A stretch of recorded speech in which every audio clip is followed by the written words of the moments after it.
We're here to teach you about how to do a mitered multiple border. So the first thing you need to know is the magic math. So you need the length of your quilt measured carefully down the center. Now if you have a square quilt, that's going to be the same measurement on all four sides. But if you have a quilt that's longer than it is wider, then you're going to need two measurements, the length measurement and the width measurement. So you take that quilt measurement plus the width of your border, including seam allowances, times 2, plus an extra 2 to 4 inches for safety. So that's length plus 2 times the width plus seam allowances plus an extra 2 to 4 inches. That's your magic math for the mitered border. Then you need to have some kind of a marking utensil like a friction pen to mark a 1/4 inch from the corner of your edge of your quilt. So that's where you're going to sew from. So mark that 1/4 inch dot. Then you're going to sew your borders. You find the center of your quilt and find the center of your border unit. Start there, pin outwards. Then you're going to sew from that 1/4 inch dot to the other 1/4 inch dot at the other end, doing a back stitch at the beginning and the end to secure that 1/4 inch location. Now you're going to lay your quilt out like we have now. It helps if you have a table or a chair beside your ironing board so that it catches the bulk of your quilt and you are not having your quilt pull. I like to lay the quilt so that the border is coming at me, the underneath border is coming at me, and the other border is going across the top. Now we're ready to miter. The first thing you're going to do is fold under the top section and just line up the raw edges to begin with. Then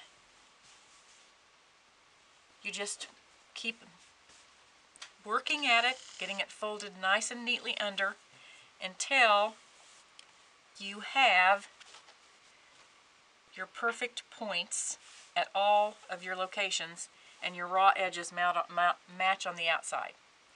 So you have a good point here, a good point at your second seam, a good point at your third seam, and then out here you match at your raw edges. Take your iron set to cotton with no steam and press that crease line.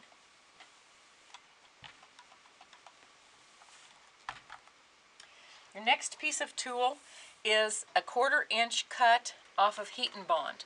We just cut this directly off the bolt. It's a 1/4 inch of heat and bond Lite. That's your next magic tool. You take this, you fold it back gently. You're going to take your heat and bond, laying it right next to the fold edge, and iron that down. It's usually about a count to 10 quickly. 1, 2, 3, 4, 5, 6, 7, 8, 9, 10. 1, 2, 3, 4, 5, 6, 7, 8, 9, 10. 1, 2, 3, 4, 5, 6, 7, 8, 9, 10. Okay. Let that cool for a second.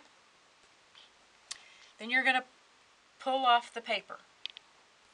When you pull off the paper, you're going to see the shiny part of the heat and bond. Now you take this and gently lay it back in place where it was.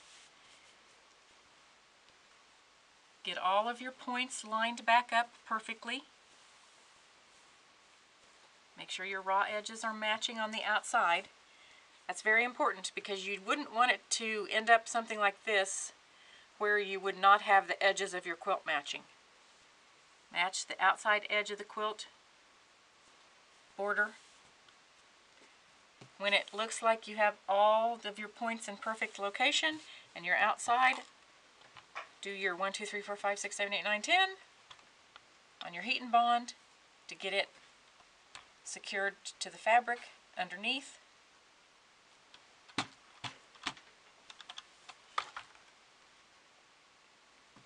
Let it cool a minute. Make sure it's all attached. Don't go too long so you melt it completely away, but make sure that it is attached.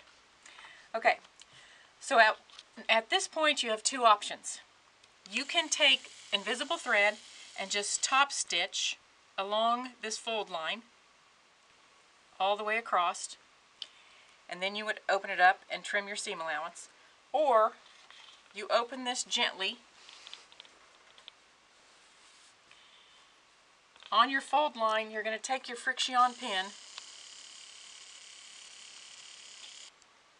and you're going to mark all along that fold. You can do it in one long mark or small marks like I'm doing. That just gives you a guideline for when you take it to the sewing machine to sew right on that fold line for your seam allowance. And I sew from this edge, making sure both of these seam allowances are out so that you don't catch anything.